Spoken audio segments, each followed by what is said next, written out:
রাষ্ট্রদ্রোহ মামলায় আজ চট্টগ্রাম আদালতে শুনানি হবে বহিষ্কৃত ইসকন নেতা চিন্ময় কৃষ্ণ দাসের। অপ্রীতিকর পরিস্থিতি এড়াতে আদালত ও কারাগারের সামনের সড়কে দেওয়া হয়েছে ব্যাপক নিরাপত্তা। এ নিয়ে আরো জানাতে সেখান থেকে যুক্ত হয়েছেন হোসেন জিয়াদ। জিয়াদ, জানাবেন যে আদালত পারে নিরাপত্তা ব্যবস্থা আপনি কেমন দেখছেন এবং চিন্ময় কৃষ্ণকে আদালতে কখন তোলা হতে পারে?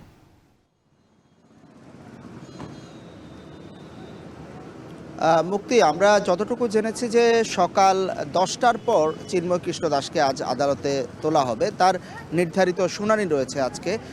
আর নিরাপত্তার কথা যেটি বলছিলেন, যে এর আগের কথা তো সবারই জানা যে 26 নভেম্বর প্রথমবার যেদিন তাকে আদালতে আনা হয় সেদিন ব্যাপক সংঘর্ষ হয়েছে এখানে চিন্ময় কৃষ্ণ দাসের অনুসারীদের সাথে আইনশৃঙ্খলা রক্ষাকারী বাহিনী এবং আইনজীবীদের। সে ঘটনায় আলিফ মারা যান, আইনজীবী অ্যাডভোকেট আলিফ মারা যান, এবং এরপর সে কারণেই মূলত আজকে যে কোনো ধরনের পরিস্থিতি এড়াতে ব্যাপক নিরাপত্তা নেওয়া হয়েছে। আমরা দেখতে পাচ্ছি যে কারাগার থেকে যে আদালত প্রাঙ্গণ তার দূরত্ব কিন্তু মাঝখানে প্রায় 1 কিলোমিটার এলাকা।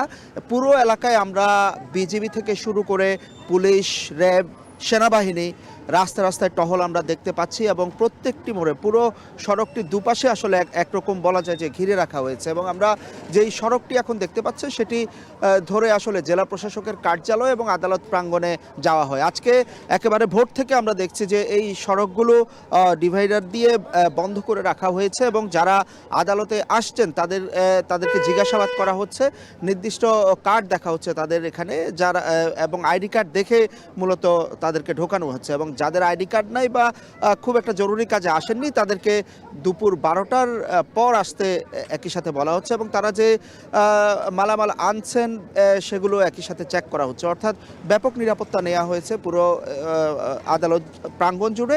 এবং আমরা জানি যে আজকে 10টার পরে হয়তো চিন্ময় কৃষ্ণ দাসকে তোলা হতে পারে। তবে তার যিনি আইনজীবী ছিলেন রবীন্দ্র ঘোষ, তিনি এখনো পর্যন্ত আমরা যতটুকু জেনেছি তিনি চিকিৎসাধীন অবস্থায় আছেন। দেশের বাইরে ভারতে তিনি অবস্থান করছেন চিকিৎসার জন্য।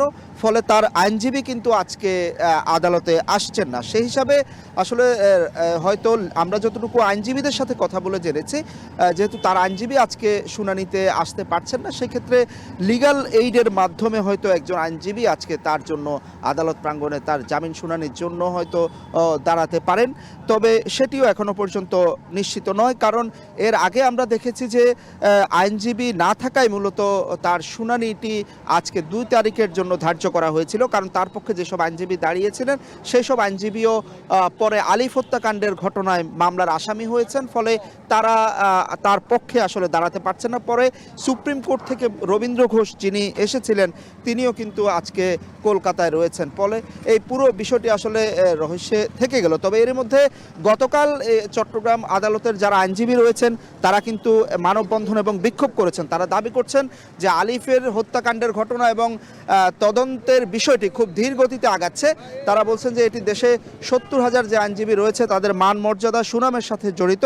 ফলে তারা বিচার শেষ না হওয়া পর্যন্ত তারা রাস্তায় থাকবেন, এবং একই সাথে তারা বলছেন যেহেতু ধীর গতির তদন্ত হচ্ছে তারা চাচ্ছেন যে সেটি দ্রুত বিচার ট্রাইব্যুনালে নেওয়া, এবং যারা আসামি হয়েছেন দ্রুত তাদেরকে গ্রেপ্তারের আওতায় আনার দাবি তারা জানিয়েছেন।